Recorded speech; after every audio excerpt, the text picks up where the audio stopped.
A gente está vendo que tem algumas pessoas de fora. Eu sou a professora Carla Roberta, sou médica ginecologista, tenho mestrado em saúde da família, estou cursando atualmente o doutorado em ciências cirúrgicas, sou professora da Universidade Federal do Ceará, da Faculdade de Medicina, do 6º semestre, e também coordenadora do internato. Né? Então, assim, queria a priori, né, agradecer o convite aos organizadores da Liga de Oncologia da Faculdade de Medicina de Sobral por esse convite, né? E por a gente estar aqui tratando um tema de extrema relevância, né, na saúde feminina, que é a prevenção do câncer ginecológico. Então, o foco da nossa aula vai ser falar sobre os exames de Papa Nicolau, né? A condução, como interpretar e conduzir esses exames, e vamos falar também bastante de HPV, né? Então, assim, o objetivo de aprendizagem da nossa conversa aqui, né? A gente vai falar sobre prevenção. Quem é que eu devo prevenir, como e por quê? Conhecer o protocolo de interpretação dos exames citopatológicos, o famoso exame de Papa Nicolau. Quando encaminhar a minha paciente para atenção especializada, a gente sabe que esses protocolos, eles são da atenção primária, né? Ele é do médico generalista. Quando é que eu devo encaminhar essa paciente com prevenção alterada para o especialista? E vamos falar um pouquinho também da vacina contra o HPV, né? Então, a gente vai falar de prevenção. Quem é que eu devo prevenir, como e por que essa prevenção? Então, por que eu tenho que prevenir o câncer de colo do útero? Ora, gente, o câncer de colo do útero é o terceiro câncer mais prevalente na mulher. A gente vai falar aqui bastante hoje do HPV, né? Então, muitos autores consideram, inclusive, o câncer de colo do útero como um câncer sexualmente transmissível, dada a sua alta relação com a infecção pelo HPV. Segundo a Organização Mundial da Saúde, existem 500 mil casos novos por ano em todo o mundo. Esse câncer de colo do útero leva ao óbito de 230 mil mulheres a cada ano. Infelizmente, ele é mais comum em países menos desenvolvidos, tem um pico de incidência, né? A maioria dos casos está entre 45 e 49 anos, mas felizmente esse tipo de câncer tem um grande potencial de prevenção, e a gente vai falar bastante sobre isso agora.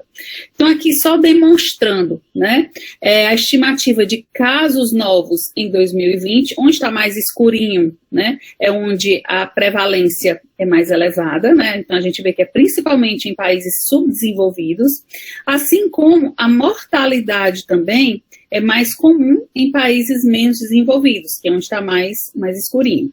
Tá? Então, assim, a estimativa de câncer em mulheres no Brasil, o câncer de colo do útero, ele está aqui como o terceiro câncer mais prevalente na mulher, perdendo para o câncer de mama, né, com 29,7% dos casos, câncer de cólon e reto, 9,2%, e em terceiro lugar está o câncer de colo uterino, com 7,5% de estimativa de câncer, prevalência estimativa pelo INCA em 2020. Tá? Então, quem eu devo prevenir? Bem, o HPV, como eu falei, ele é considerado por muitos autores como um câncer sexualmente transmissível, dada a sua alta relação com a infecção pelo HPV. Então, para eu saber quem é que eu devo prevenir, é importante que eu conheça quais são os fatores de risco. Quem é que está mais exposta a ter câncer de colo do útero? Quem é que está mais exposta a ser infectada pelo HPV? Bem, gente, o HPV é o vírus de maior transmissão em relação ao contato sexual, é super comum. Ele é transmitido principalmente no início da vida sexual ativa. Então, quanto mais cedo essa iniciação, maior o risco, né? Quanto maior a multiplicidade de parceiros, pacientes também tabagistas, pacientes usuários de anticoncepcional, mas vejam bem, o anticoncepcional por si só não vai causar nenhuma alteração estrutural, farmacológica, biológica, que vá aumentar a incidência de infecção pelo HPV. Mas a gente está falando de comportamento sexual. Então, muitas vezes, a paciente que usa anticoncepcional, ela acaba abandonando o uso da camisinha ou tendo uma maior liberdade sexual, porque ela está protegida de relações de gravidez com o anticoncepcional, tá? E assim sem o uso da camisinha, aumenta-se o risco da infecção pelo HPV, né? Então, a gente está falando tanto de HPV, na verdade, existem mais de 100 tipos de HPV, mas pelo menos 30 deles infectam o trato genital feminino. E aí, quando a gente fala de HPV, nem todo HPV é igual, certo? Existem mais de 100 tipos, pelo menos 30 infectam o trato genital feminino, mas existem HPVs de alto risco, que a gente vai chamar de oncogênico, e HPV de baixo risco, certo? Então, assim, os oncogênicos são principalmente os maiores vilões, o 16 e o 18. E o de baixo risco, o 6 e o 11. Então, o HPV é a infecção mais prevalente no início da atividade sexual, mas para nossa felicidade, na maioria das vezes, as pacientes vão entrar em contato com o HPV, mas 90% das vezes, ela vai eliminar esse HPV, essa infecção pelo HPV, nos primeiros 2 anos. Certo? E aí muita paciente diz assim, esse exame de Papa Nicolau é tão chato, né? Será que não teria um exame de sangue, tipo IgM, IgG, né? Se popularizou tanto o IgM e o IgG aí nessa história do Covid, né? Todo mundo acha que entende IgM e IgG, mas que é um teste sorológico, né? Existe sim sorologia para HPV, IgM e IgG, mas na verdade ela tem baixa sensibilidade. Então eu posso ter uma paciente que já teve HPV ou que tem infecção ativa de HPV e a sorologia dela vai dar negativa, porque o HPV ele causa pouco processo inflamatório e por isso ele é pouco imunogênico. Isso quer dizer que eu vou ter a infecção, mas ele não vai estimular a produção de anticorpos. Quando eu elimino a minha infecção naturalmente, a gente tem 2 tipos de imunidade no corpo. Tem a imunidade celular e a imunidade humoral, que é a dos anticorpos. Então, a infecção é eliminada pela imunidade celular e acaba, muitas vezes, não produzindo anticorpos. Então, isso quer dizer que reinfecções podem acontecer, certo? Outra coisa muito comum, né, muitas vezes me perguntam assim, uma vez com HPV, sempre com HPV. HPV não tem cura. Não é bem assim. Eu acabei de falar que na maioria das vezes a minha imunidade celular elimina a infecção pelo HPV. Mas em alguns casos essa infecção persiste. E eu vou me preocupar com a infecção persistente pelo HPV, porque ela é quem vai predispor as lesões pré-cancerígenas. Não existe, infelizmente, não existe um remédio que eu use para poder eliminar o HPV. Não existe um remédio para eliminar o HPV. O que a gente trata são essas lesões induzidas pelo HPV. É a lesão persistente pelo HPV que vai predispor ao câncer de colo do útero. Porque a maioria das pessoas vai entrar em contato com algum tipo de HPV ao longo da vida, e na maioria das vezes não vai ter repercussão clínica nenhuma, ela nunca vai nem saber que entrou em contato com o HPV. Eu vou me preocupar com a infecção persistente. E é por isso que é importante a realização dos exames de rotina, né? Em especial do exame popular de Papa Nicolau, que é o exame de prevenção do câncer ginecológico. Então, assim, coisas que a gente tem que frisar bem aqui. Em relação ao HPV, eu posso me infectar, ficar boa e nunca saber. Eu posso me infectar e ter uma infecção persistente, o que isso vai acarretar no risco de lesões pré-cancerígenas e câncer de colo do útero, ou eu posso me infectar, ficar boa e reinfectar de novo, ou seja, reinfecções podem acontecer. Por quê? Porque eu não estimulo a minha imunidade humoral, eu não costumo criar anticorpos com a infecção do HPV, diferente da vacina, tá? Que nós vamos falar mais na frente, tá? Então, a própria infecção natural, ela não estimula a imunidade humoral, tá? O HPV é um vírus epiteliotrópico, ele gosta de epitélio, certo? Ele causa um processo inflamatório discreto, e por isso ele tem pouco potencial imunogênico, ele estimula pouco a imunidade para formar anticorpos. Eu vou me preocupar com a infecção persistente pelo HPV, porque é ela quem vai acarretar as lesões precursoras, certo? Quando eu elimino essa infecção, é devido à minha imunidade celular. É a imunidade celular que pode impedir ou curar a evolução das lesões, e a imunidade humoral, que são os anticorpos, eles são importantes para prevenir as reinfecções. Então, por exemplo, eu não vou fazer a vacina para tratar uma infecção que já existe. A vacina é útil para prevenir uma infecção nova ou reinfecções, tá? Então, aqui só frisando, né, como eu falei, dos tipos de HPV oncogênicos, né, na maioria das vezes, né, eu estou com o 16 e o 18. O 16 e o 18, olha só, ele representa 70% dos casos de câncer de colo do útero, né? 20% aqui é por outros sorotipos, né, como 39, 45, 31, tá? Então, assim, agora que eu já sei que o grande vilão do câncer de colo do útero é a infecção persistente pelo HPV, quem é que eu devo prevenir? Então, eu vou falar muito aqui do protocolo do Ministério da Saúde, certo? Onde o mais recente é o protocolo de 2016. O que vai um pouco de encontro com o protocolo da FEBRASGO, que é a Federação Brasileira de Ginecologia e Obstetrícia. Existem algumas diferenças. A nossa aulinha vai ser baseada no Ministério da Saúde. Por quê? É o protocolo que a gente é guiado no Sistema Único de Saúde, no SUS. É o que é importante para provas de concurso, para provas de residência, para o ENAD, apesar de eu, particularmente, como especialista, discordar em muitos pontos que eu vou falar aqui, tá? Então, assim, segundo o Ministério da Saúde 2016, quem é que eu devo prevenir? Mulheres entre 25 e 64 anos. Segundo o protocolo do Ministério da Saúde, o rastreio antes dos 25 anos não é prioridade.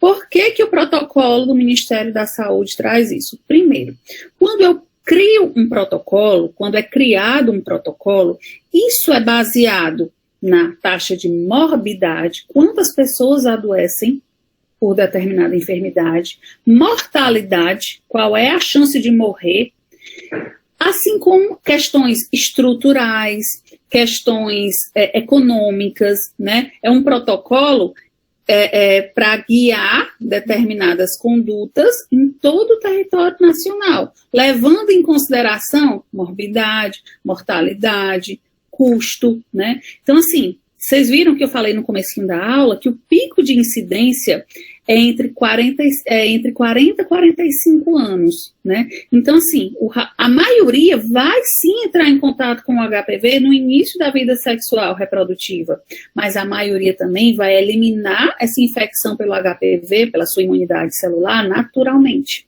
Então, segundo o protocolo do Ministério da Saúde, o rastreio antes dos 25 anos não é prioridade, porque, além disso, menos de 1% dos casos acontecem antes dos 20 anos e cerca de 1,06% dos casos antes dos 25 anos. Por que o protocolo do Ministério da Saúde traz isso, somente após os 25 anos?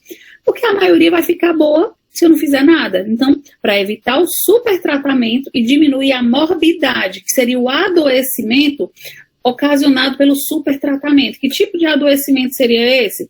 A realização desnecessária de alguns procedimentos no colo do útero, uma CAF, uma conização, aumentando o risco de trabalho de parto prematuro, por exemplo. Tá? Segundo o protocolo, as gestantes devem participar do programa de rastreio e, se em caso de 2 exames anuais negativos, ela pode passar a fazer a cada 3 anos. Particularmente, eu não sou muito a favor desse protocolo. Por quê?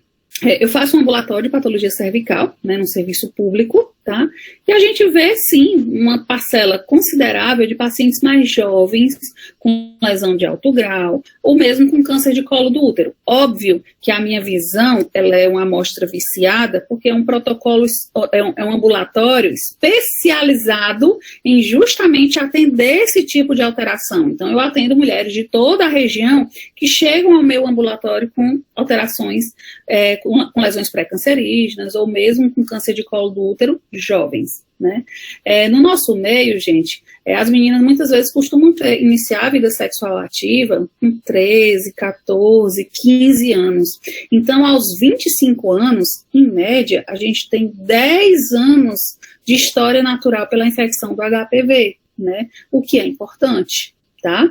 Mas, em termos de impacto, de morbidade e mortalidade em âmbito nacional, o Ministério da Saúde defende que é suficiente iniciar esse rastreio a partir dos 25 anos. É isso que a gente tem que saber para provas de residência, para provas de concurso. Esse é o protocolo do SUS, tá?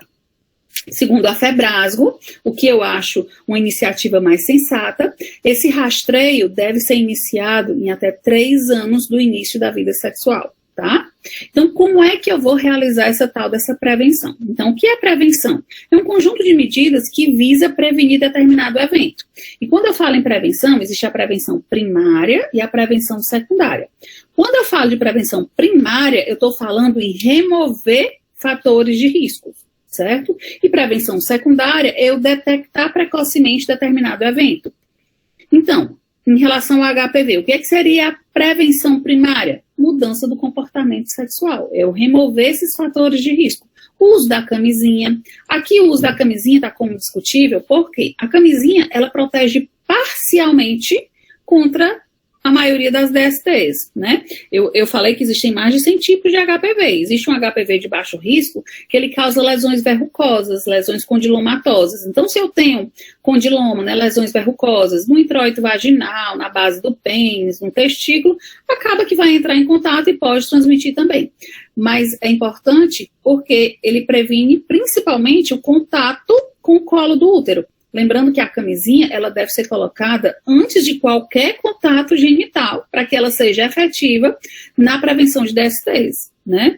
Então, questões de comportamento sexual, uso da camisinha e, principalmente, vacina contra o HPV, prioritariamente antes do contato sexual. Mas essa vacina, ela pode ser feita na prática até os 45 anos. Pelo protocolo do Ministério da Saúde, é vacinado somente adolescentes, tá? Porque a vantagem é em relação à resposta imunológica e evitar que essa adolescente já tenha tido contato com o HPV, né? O ideal é que ela seja vacinada antes do início da vida sexual. HPV, prevenção secundária. Qual é o objetivo da prevenção secundária? É detecção precoce, né? Prevenir a doença clínica após essa exposição prévia ao HPV. E aí vai entrar a questão dos programas de rastreio. Para isso, eu preciso ter um sistema de informação bem estruturado, uma infraestrutura de coleta de exames, né, de profissionais habilitados para realizar essa coleta de exames, laboratórios com a infraestrutura para leitura e interpretação desses exames, né, que a gente está falando do exame de Papa Nicolau, o famoso exame de prevenção. Então, pelo Ministério da Saúde, quando é que eu devo iniciar? O HPV, a contaminação se dá no início da vida sexual, geralmente entre 15 e 29 anos. Geralmente, há uma remissão espontânea, uma cura natural pela imunidade celular nos primeiros 2 anos da infecção. Eu vou ter 0,1% de câncer de colo antes dos 21 anos. Então, pelo Ministério da Saúde, é suficiente que se inicie esse rastreio aos 25 anos. Até quando que eu vou precisar fazer o exame de prevenção? Vai depender do histórico de periodicidade. É um paciente que nunca fez uma prevenção, é um paciente que está com a sua rotina atualizada. Quais foram os exames anteriores? Foram normais? Ou ela já teve uma lesão pré-cancerígena? Segundo o Ministério da Saúde, esse rastreio deve se finalizar aos 64 anos, se pelo menos 2 exames normais na última década, né? Nos últimos 10 anos, ela teve dois exames de prevenção normais, ela poderia encerrar esse rastreio aos 64 anos. De quanto em quanto tempo eu devo fazer esse rastreio? O objetivo de estimar os intervalos é para otimizar os recursos existentes. Eu não preciso estar fazendo exame de prevenção todo mês, nem de 6 em 6 meses, de uma forma geral, né? Eu preciso ter uma alta eficiência desse rastreio, tá? Segundo a Federação Brasileira de Ginecologia e Obstetrícia, eu posso passar para o acompanhamento a cada 3 anos se eu tiver 3 citologias seguidas anuais normais. Segundo o Ministério da Saúde, eu posso fazer a cada 3 anos se eu tiver pelo menos 2 citologias anuais normais. Situações especiais. Ora, a infecção pelo HPV tem a ver também com o status imunológico do indivíduo. Vocês viram que na maioria das vezes eu posso ficar boa espontaneamente com a minha imunidade celular. Mas pacientes imunossuprimidas, pacientes com infecção pelo HPV, né, uma paciente que faça uso de alguma medicação também imunossupressora, às vezes uma doença autoimune, é uma questão especial, uma situação especial. Então, essas pacientes, né, a atenção delas deve ser redobrada. Pacientes esterectomizados, paciente que já retirou o útero. Primeiro, retirou o útero por quê? Tirou o útero por mioma ou tirou o útero porque já teve alguma lesão pré-cancerígena, né? Lembrando que eu não tenho como eliminar, não tenho medicação para eliminar o HPV. Eu trato a lesão induzida pelo HPV. E a gente aqui está falando muito de CA de colo, mas o HPV pode ter relação sim com câncer de vagina, com câncer de vulva, com câncer de reto, né? Então, paciente esterectomizada, é importante saber o histórico de exames preventivos prévios dessa paciente. Se essa paciente fez uma esterectomia parcial, ou seja, se ela continua com o colo do útero, foi retirado só o corpo do útero, ela segue fazendo prevenção normalmente. Paciente que tinha histórico normal e tirou o útero, né, com o colo do útero, né, não é que ela não precise mais ir ao ginecologista de forma alguma porque não tem mais útero. De forma alguma. Ela não precisa mais realizar a citologia de Papa Nicolau anualmente, né? Geralmente a gente faz pelo menos a cada 2, 3 anos por conta do risco de câncer de vagina e vulva, tá? Às vezes tem paciente que chega pra gente, mas o ginecologista me dispensou, dizendo que eu não preciso mais fazer prevenção porque eu não tenho mais útero, né? Eu não preciso mais ir no ginecologista. Não é bem isso, né? A gente não vai no ginecologista primeiro só para fazer a coleta de Papa Nicolau, né? O ginecologista serve para prevenir câncer de mama, de vagina, de vulva, né? Cuidar da saúde feminina de uma forma geral, tá? Então, para esse rastreio, é fundamental que eu tenha uma coleta adequada, né? O que é que eu preciso para realizar essa coleta? Eu preciso de uma lâmina identificada corretamente, né, da espátula de Aires para essa coleta, da escovinha endocervical e de um tubete, geralmente com álcool absoluto, onde eu vou colocar a minha lâmina, ou existem alguns sprays também fixadores dessa lâmina. É importante na coleta, né, que eu visualize adequadamente o colo e colete da ecto e da endosservice, né, incluindo também essa área de transição entre a ecto e a endosservice. Se vocês forem lembrar lá das aulas de histologia, né, nesse epitélio aqui de transição entre a ecto e a endosservice, aqui eu tenho um epitélio escamoso e aqui eu tenho um epitélio colunar glandular. Nessa área de transição, eu tenho epitélio metaplásico, epitélio que está se transformando de transição entre os dois tipos de epitélio. Eu falei que o HPV é um vírus epiteliotrópico, ele gosta de epitélio, e principalmente desse epitéliozinho aqui de transição, certo? Por isso que as principais lesões pelo HPV estão principalmente nessa junção escamo-colunar. Quando eu vou fazer uma colposcopia, que eu vou falar um pouquinho mais adiante, eu procuro exatamente essa região escamo-colunar, porque as principais lesões estão principalmente nessa área, tá? Então é importante que eu realize uma coleta adequada, preferencialmente da ecto, da endo e da zona de transformação, né? Então, assim, gente, vocês viram que eu falei que a gente entra em contato com o HPV no início da vida sexual reprodutiva. Mas o pico de incidência do câncer de HPV, do câncer de colo do útero, desculpa, é em torno de 40 anos. Então, na verdade, eu tenho um delta T, né, digamos assim, eu tenho um tempo de latência dessas lesões bem grande. O que é ótimo para a saúde preventiva, porque eu tenho bastante tempo para rastrear, identificar e tratar essas lesões pré-cancerígenas, né? É o HPV que eu entrei em contato com 20 anos que vai me dar o câncer com 40, tá? Então, o câncer de colo do útero é previsível? Sim, através do rastreio de citologia. A partir da citologia, que é o exame de Papa Nicolau, eu vou selecionar quem são as pacientes que devem ir para a colposcopia, e o objetivo da colposcopia é procurar a lesão para biopsiar. Citologia, colposcopia e biópsia é a tríade de prevenção do câncer de colo do útero. Como é que eu vou detectar esse tal de HPV, né? Eu posso detectar o HPV através de Papa Nicolau. Opa, Papa Nicolau não vai detectar o HPV. Papa Nicolau é um exame de citologia que vai detectar alterações de provável infecção pelo HPV. A partir do Papa Nicolau, por que eu falo do Papa Nicolau? O exame de rastreio ser efetivo em larga escala, é importante que ele seja simples, barato, certo? Não invasivo. Então, o Papa Nicolau é um exame simples, né? Praticamente realizado em todas as unidades básicas de saúde, salvo uma ou outra que talvez tenha alguma dificuldade técnica, mas ele é para ser coletado no posto de saúde, tá? A partir do Papa Nicolau, do exame de prevenção, eu vou selecionar quem são as pacientes que é imprescindível que realize uma colposcopia. Qual é o objetivo dessa colposcopia? Procurar a lesão para que eu realize a biópsia.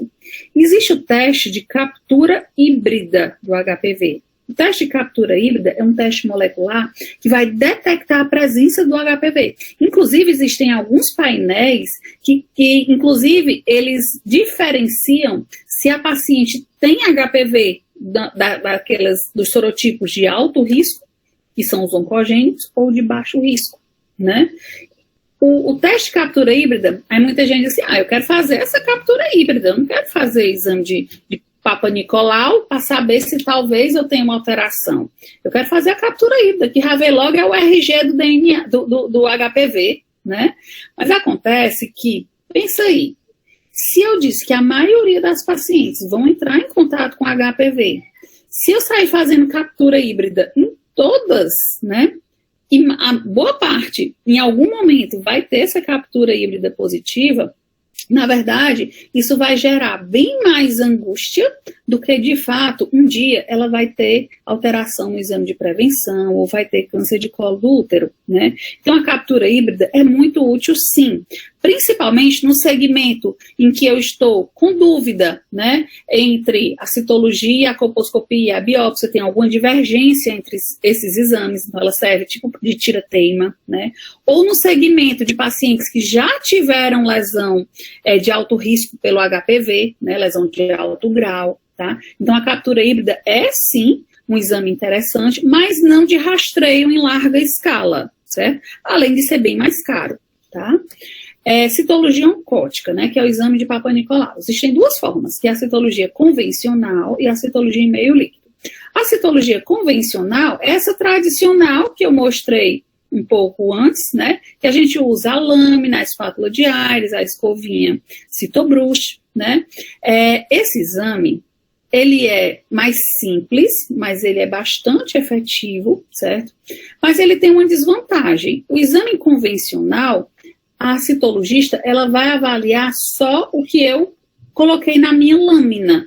E muitas vezes o que eu coloquei na minha lâmina pode ter sobreposição de camadas celulares, pode ter sangue, pode ter conteúdo vaginal, né? Então, a sensibilidade dela é um pouco mais limitada, não que seja ruim, tá? A vantagem da citologia em meio líquido, o que é a citologia em meio líquido? O examinador vai coletar uma amostra das células do colo do útero e toda aquela amostra vai no meio líquido. Esse meio é centrifugado. Quando eu vou centrifugar determinada solução, a depender da velocidade dessa centrifugação, eu separo hemácias e ossos. Então, eu tenho uma amostra muito mais pura, muito mais limpa, e com aquela amostra de células eu posso produzir várias lâminas. Então, acaba que a citologia em meio líquido tem melhor sensibilidade, tá? E aí, outro ponto, né, que nós realizamos no exame é o teste de ácido acético e Lugol, que ele é bem útil quando a gente vai fazer a colposcopia. Qual é o objetivo do teste de ácido acético e Lugol? O teste do ácido acético, o ácido acético de 3 a 5%, ele vai clorar áreas, que eu vou chamar de áreas acetobrancas, áreas em que está havendo replicação celular, certo? Nessa área que está tendo replicação celular, eu estou consumindo glicogênio. Então, o iodo, na hora que eu boto o iodo, que é o Lugol, ele vai corar áreas ricas em glicogênio, porque o epitélio escamoso, ele é rico em glicogênio. Então, vou valorizar a área iodo negativa, principalmente que previamente ela estava tendo reação acetobranca. Aí eu vou colocar algumas imagens para exemplificar, né? Aqui, ó, o colo corou todo bonitinho. O que não é um exame legal, porque às vezes, quando eu tenho aqui alteração na citologia, no exame de Papa Nicolau, que eu vou procurar a lesão na colposcopia e eu não vejo nada, porque, como eu falei, o HPV gosta principalmente daquela areazinha de transição. Então, é importante que eu visualize a junção escamo-colunar. Aqui eu não visualizo a junção escamo-colunar. Provavelmente está dentro do canal. Então, às vezes, uma colposcopia em que eu não vejo lesão, não necessariamente é interessante, porque se eu não estiver vendo a área principal, que é a junção escamo-colunar, eu vou dizer que essa colposcopia é insatisfatória, e a depender da alteração, eu vou prosseguir investigando, certo?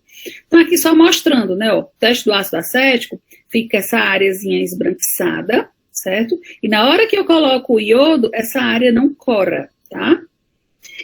Então, protocolo de interpretação dos exames citopatológicos. O que é que eu vou procurar quando eu vou ler um exame de prevenção? Alguma pergunta até aqui, gente? Tranquilo? Bora lá. Então, como é que eu vou avaliar? Primeiro, eu sou chata, sempre comento isso daqui nos meus ambulatórios, né, com os estudantes. A gente começa a olhar um exame por duas coisas. Pelo nome da paciente e pela data. Não é incomum a paciente levar um exame para você. Parece uma besteira, né? Eu dar uma aula de prevenção do câncer de colo do útero, estou mandando o povo olhar o nome e a data do exame. Com certeza, gente. É uma bobagem, né? Mas muitas vezes é comum a paciente levar um exame, às vezes por engano da mãe, da irmã, ou às vezes num ambulatório com vários pacientes com exame de prevenção. Eu posso ter um exame trocado ali no prontuário, então a gente começa a olhar um exame pelo nome da paciente, pela data que foi realizado o exame, às vezes ela se engana e trouxe o exame de 3 anos atrás, quando na verdade ela tem um mais recente, tá? Então eu começo pelo nome da paciente, pela data do exame, e aí eu vou avaliar se a minha amostra é satisfatória, o que é que torna uma amostra insatisfatória? Se eu tiver mais de 75% do esfregaço com sangue ou com conteúdo purulento, né, pode ser que a minha lâmina seja insatisfatória para análise. Então, assim, a gente nunca olha só a conclusão do exame, tá? Epitélios representados na amostra, o ideal é pelo menos escamoso e glandular. O melhor é escamoso, glandular e metaplásico, certo? Então, assim, isso é muito importante. Porque se eu tenho só epitélio escamoso, pode até ser que, por exemplo, é mais comum em uma paciente que está na menopausa, que está hipoestrogenizada, né? E aí muitas vezes a junção escamo-colunar ela fica dentro do canal e a gente tem uma dificuldade de realmente coletar material glandular, certo? Mas se eu não coletar do colo do útero, se eu coletar só, por exemplo, da parede vaginal, eu posso ter um epitélio escamoso, né? Então é importante que eu tenha as 3 amostras de célula até para me certificar que foi coletado corretamente, adequadamente, tá certo? Microbiologia, né? Gardnerella, Cândida, podem fazer parte da flora vaginal normal. Eu vou valorizar se essa paciente tiver clínica, se ela tiver queixa, se ela tiver alteração anormal no exame especular, certo? Mas o objetivo principal do exame citopatológico, gente, é o rastreio de lesões pré-cancerígenas, de lesões intraepiteliais de baixo risco, de alto risco, né, de baixo grau, de alto grau, tá? Então, como interpretar? Eu vou olhar se a minha amostra é satisfatória, que vai tornar ela insatisfatória, mais 75% do esfregaço, com sangue, piócitos ou artefatos. Epitélios representados na amostra, o ideal é no mínimo escamoso e glandular, mas o melhor é escamoso, glandular e metaplásico. E a microbiologia, né, que é menos importante. Mas em caso de infecções, por exemplo, por tricomonas, tricomoníase, é importante essas infecções, elas podem alterar a citologia. Então é importante em infecção intensa, principalmente por tricomoníase, tratar e repetir a citologia, tá? Então a classificação mais atual, né, da nomenclatura classifica as alterações principalmente em atipias de significado indeterminado, lesão de baixo grau, de alto grau, adenocarcinoma e carcinoma invasor. Vou falar um pouquinho de cada. Né? Eu gosto muito dessa figurinha aqui, que a gente visualiza melhor como é que são esses tipos de alterações. Então, assim, o HPV, ele gosta de epitélio, certo? Quando essa infecção acomete até 1/3 do epitélio, aqui é o epitélio, certo? Aqui é a camada epitelial, aqui é a lâmina basal. Então, quando acomete até 1/3 do epitélio, é uma lesão de baixo grau, certo? Quando acomete mais de 1/3, que seria até 2/3, antigamente o NIC2 e o epitélio todo o NIC3, né? Genericamente, NIC2 ou 3 a gente chama de lesão de alto grau. Então, a lesão de alto grau é uma lesão que acomete 2/3 ou o epitélio todo, certo? Uma lesão intraepitelial de alto grau, carcinoma in situ, ela acomete todo o epitélio, que é um carcinoma in situ, não é o câncer propriamente dito. Agora, se essa alteração romper a membrana basal, aí eu vou estar diante do carcinoma escamoso invasivo, certo? Para nossa sorte, essa evolução entre lesão de baixo grau até o câncer escamoso invasivo, ela costuma ser lenta, tá? Então, assim, só para a gente reforçar mais uma vez. Colo normal, 80% das pacientes vão entrar em contato com o HPV. Só que a maioria delas nunca vai nem saber. 60% vai regredir ao colo normal. Dessas pacientes que tiveram infecção pelo HPV, 40% delas vai acabar desenvolvendo uma lesão de baixo grau. Só que a maioria também vai regredir espontaneamente.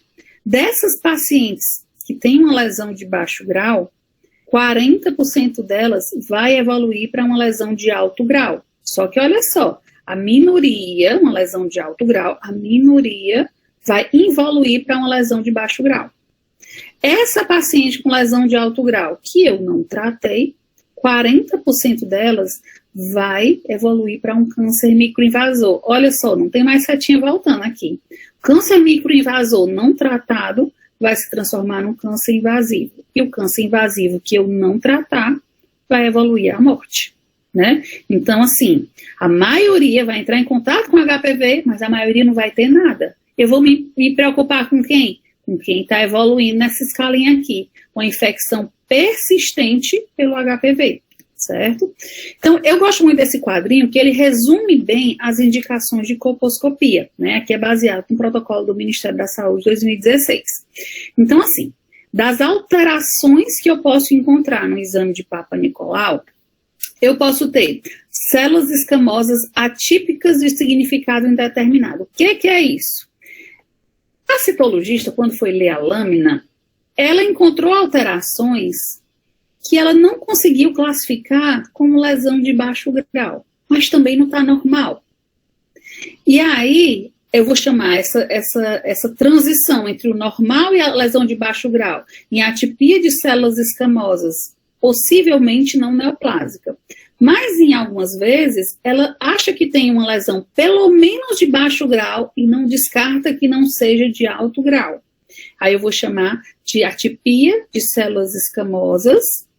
Não se pode afastar a lesão de alto grau, porque o segmento é diferente, certo? Olha só, se eu tenho uma atipia de célula escamosa, possivelmente não neoplásica, se essa paciente tem idade menor ou igual a 25 anos, a conduta seria repetir com 3 anos. Se ela tem entre 26 e 29 anos, repetir com 12 meses. Se ela tem idade maior ou igual a 30 anos, repetir essa citologia com 6 meses. Se essa alteração estiver persistindo, né, ela repete a prevenção, se estiver persistindo, a indicação formal é de colposcopia.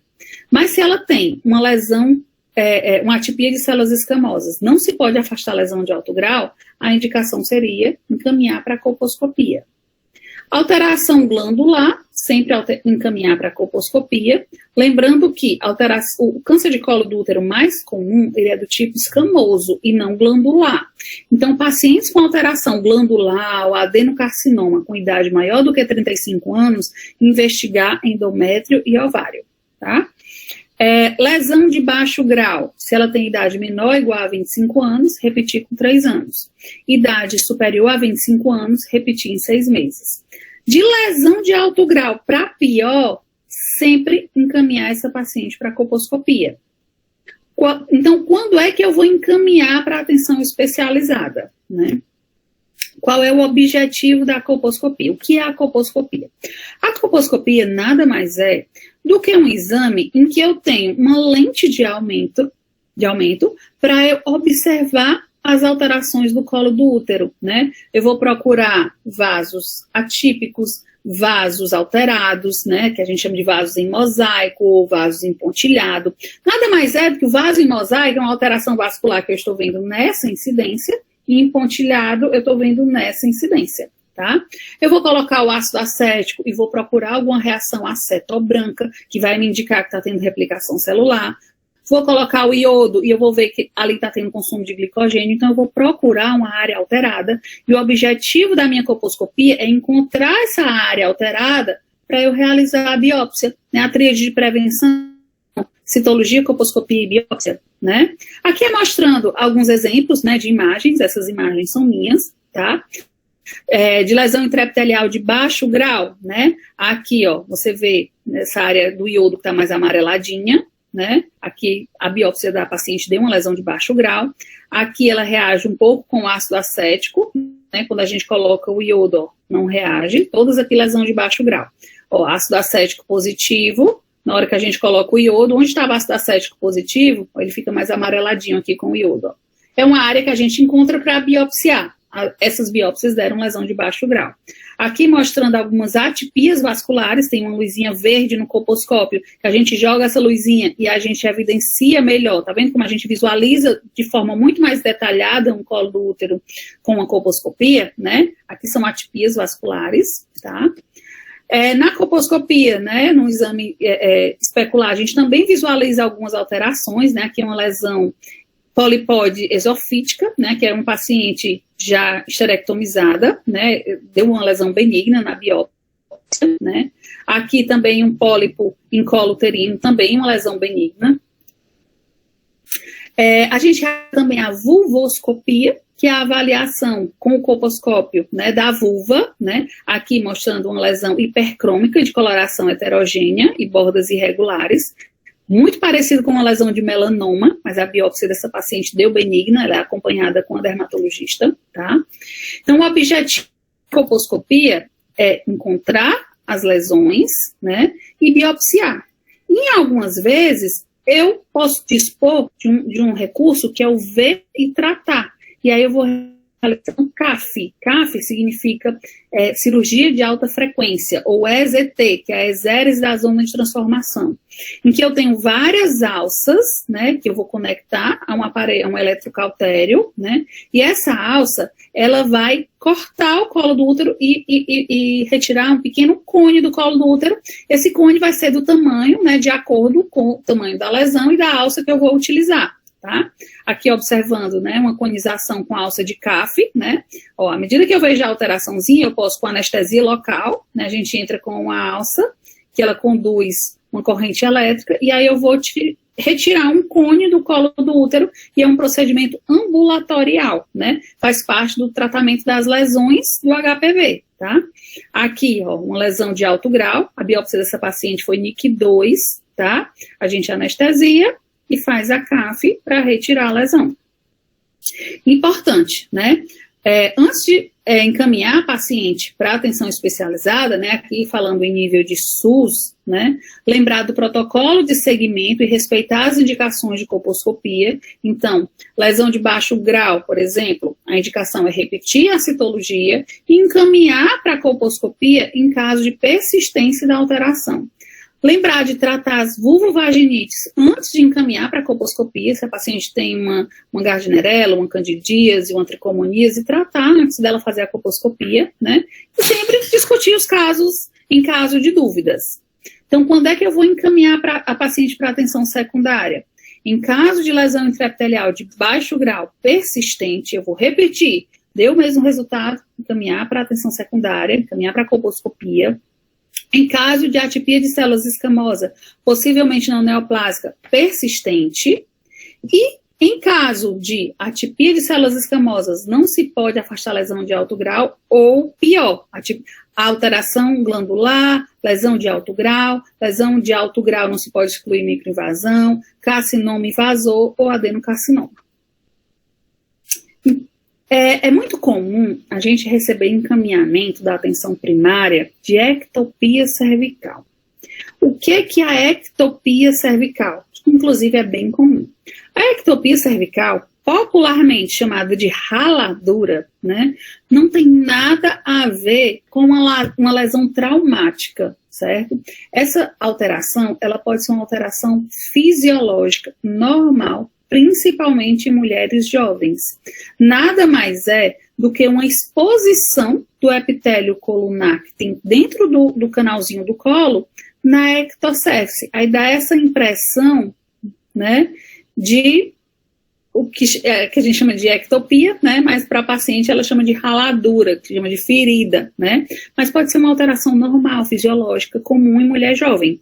Eu vou me preocupar com a ectopia, né, como aqui é um epitélio colunar simples e vascularizado, as pacientes que têm essa ectopia, às vezes elas têm sangramento depois da relação sexual.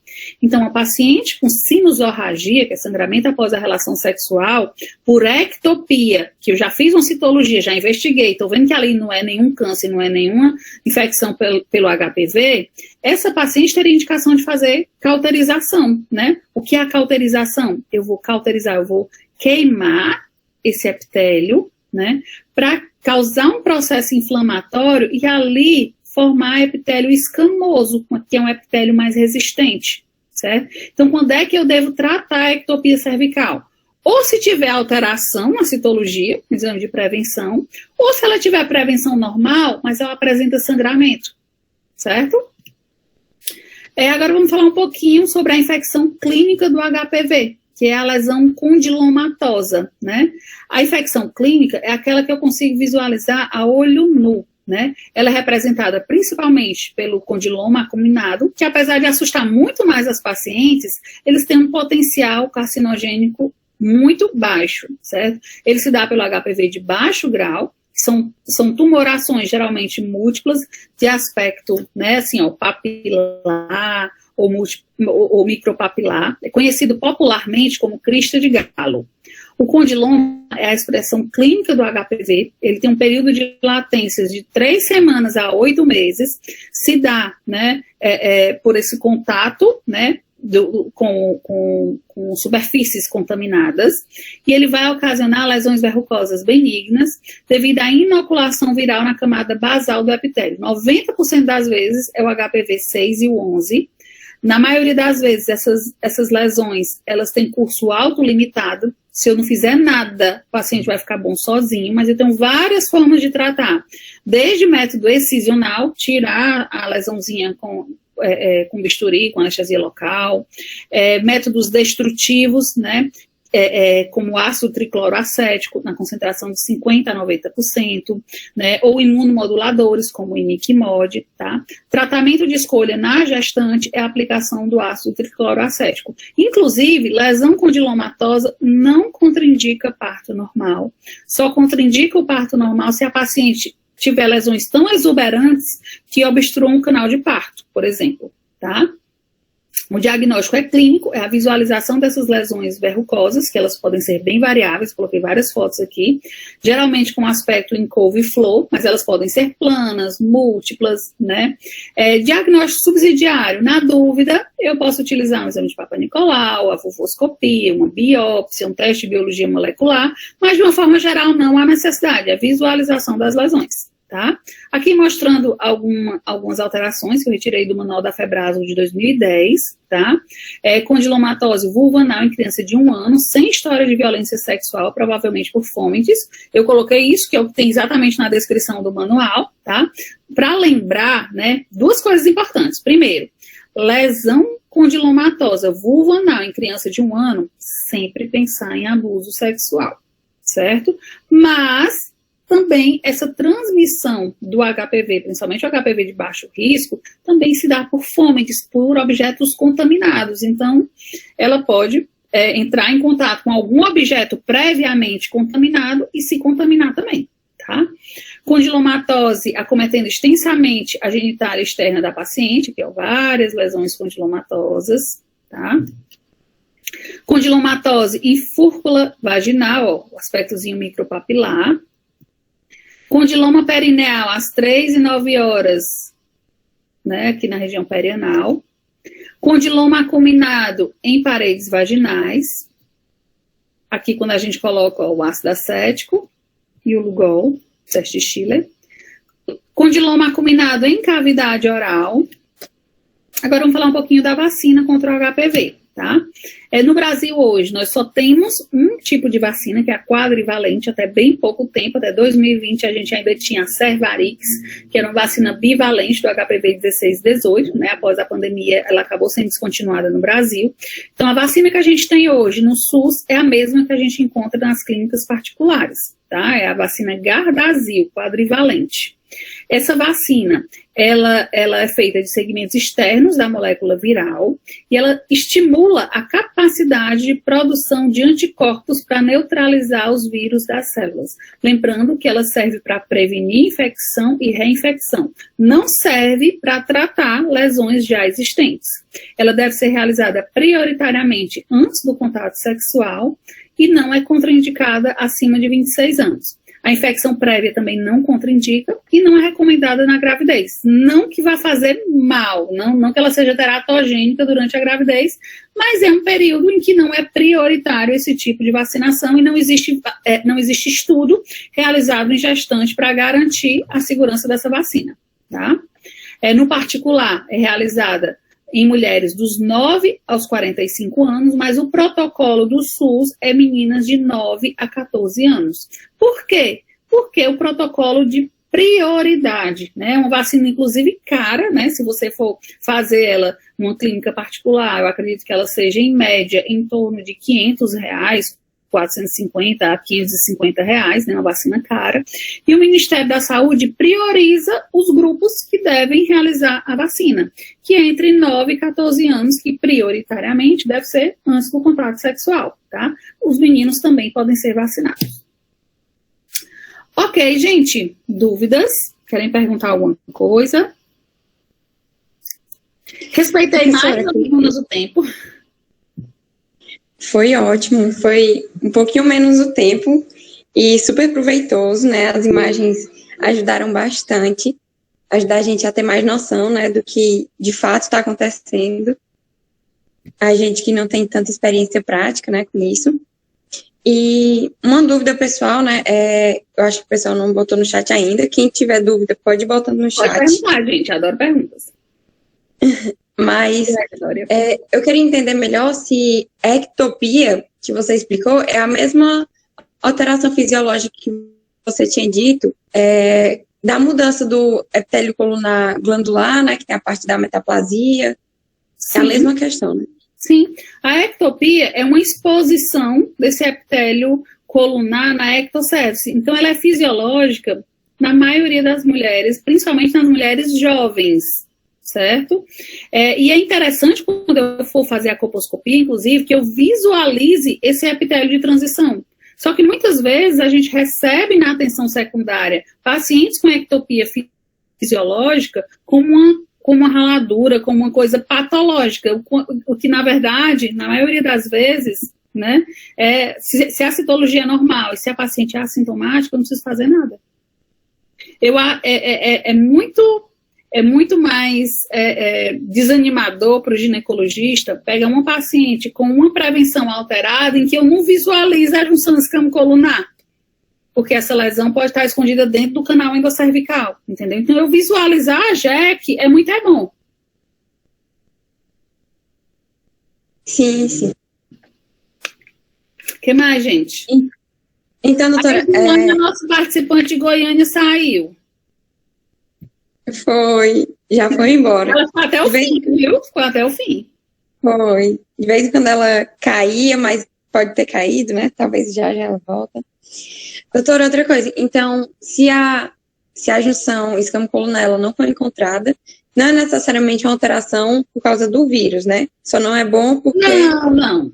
Assim, se ela não for encontrada, pode ser o normal da paciente também. Se a citologia for normal, né? Eu não vou me preocupar. Por que eu digo que não é interessante eu não visualizar a junção escamocolunar? Se a paciente tiver alteração na citologia, a maioria das vezes essa alteração está na junção escamocolunar. Então, se eu não consigo visualizar, é ruim, porque essa alteração pode estar escondida no canal. O que não é coisa do outro mundo para resolver também, porque eu tenho estratégias para retirar só o canal, por exemplo, uma CAF, entendeu? Mas se a paciente tem essa exposição, tem uma ectopia, e a sua citologia é normal, e ela não tem queixa nenhuma, não tem sangramento após relação sexual, é segmento clínico.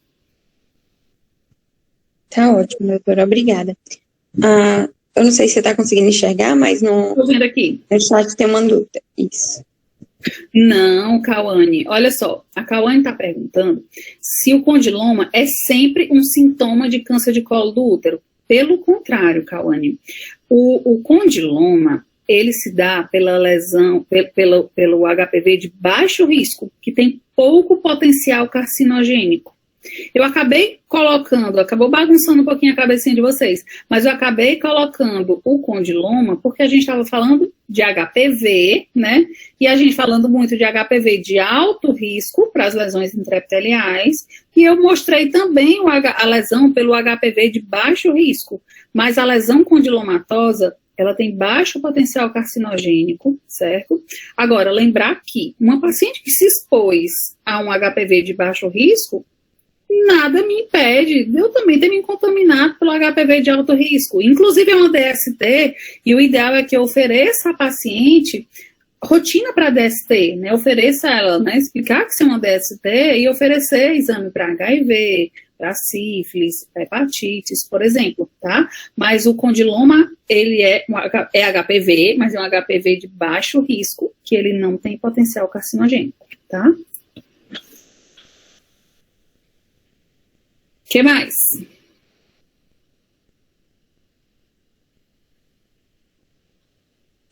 Bem, doutora, então acho que é isso. Ninguém falou mais no chat. Já faz um tempinho, né, que a palestra acabou. Mas qualquer coisa, tem o Instagram da doutora, né?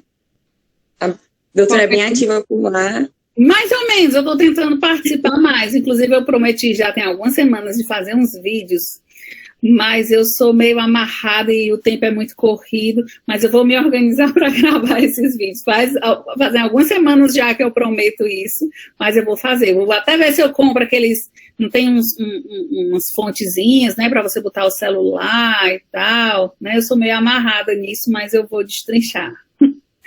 Tá bom, gente? Alguma dúvida mais? Acho que não.